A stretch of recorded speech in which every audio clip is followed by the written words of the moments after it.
السلام عليكم ورحمة الله وبركاته.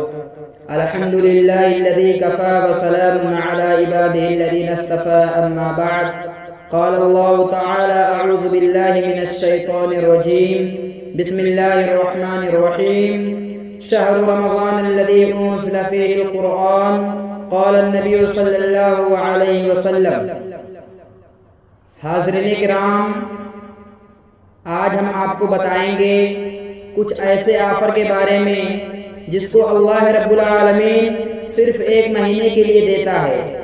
میرے پیارے بھائیوں اور دوستوں، اللہ رب العالمین نے رمضان المبارک میں قرآن مجید کا نزول کیا، اور جس مہینے نازل کیا وہ مہینہ تمام مہینوں سے افضل یعنی رمضان المبارک کا مہینہ نکلا، اور جس دن نازل کیا وہ دن تمام دنوں سے افضل یعنی جمعہ کا دن نکلا، اور جس رات اللہ رب العالمین قرآن کو نازل کیا وہ رات تمام راتوں سے افضل، 1000 راتوں سے افضل یعنی لیلۃ القدر کی رات ہوئی.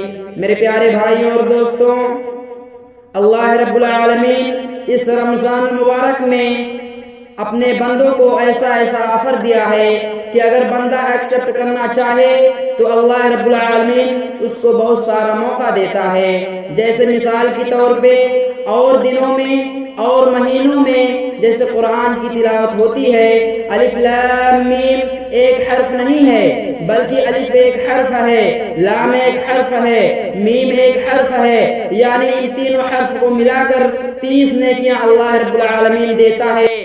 لیکن میرے پیارے بھائیوں اور دوستوں، یہی اگر بندہ رمضان مبارک میں تلاوت کرتا ہے، الف لام میم کہتا ہے، تو اللہ رب العالمین اس کو 30 نہیں بلکہ 300 نیکیاں اللہ رب العالمین اس کے اکاؤنٹ میں ڈال دیتا ہے. میرے پیارے بھائیوں اور دوستوں، آپ غور کیجئے کہ اللہ رب العالمین کتنا بڑا آفر دیا ہے. یہی نہیں بلکہ اللہ رب العالمین ہمیں جو ثواب دیا ہے وہ آگے کیا ہے. جیسے اگر ہم نفل کی نماز پڑھتے ہیں تو اللہ رب العالمین ہمیں سنت کے برابر ثواب دیتا ہے، اور اگر ہم سنت کی نماز پڑھتے ہیں تو اللہ رب العالمین فرض کے برابر دیتا ہے. میرے پیارے بھائیوں اور دوستوں، لیکن آج ہمارے قوم کا نوجوان رمضان المبارک کا مہینہ پا کر بھی نا امید ہے. میرے پیارے بھائیوں اور دوستوں، اللہ کے نبی صلی اللہ علیہ وسلم ایسے بندے کے اوپر لعنت قرار دیا ہے جو رمضان المبارک کا مہینہ پا کر اپنے آپ کی بخشش نہ کروا لے، اپنے گناہوں کی معافی نہ کروا لے. اللہ رب العالمین ایسے لوگوں، اللہ کے نبی صلی اللہ علیہ وسلم ایسے لوگوں پر لعنت قرار دیا ہے. میرے پیارے بھائیوں اور دوستوں، ہمیں اور آپ کو چاہیے کہ اس رمضان المبارک سے فائدہ اٹھائیں اور اپنے رب کو راضی کریں، کیونکہ اس سے اچھا موقع اور ہمیں اور آپ کو نہیں مل سکتا.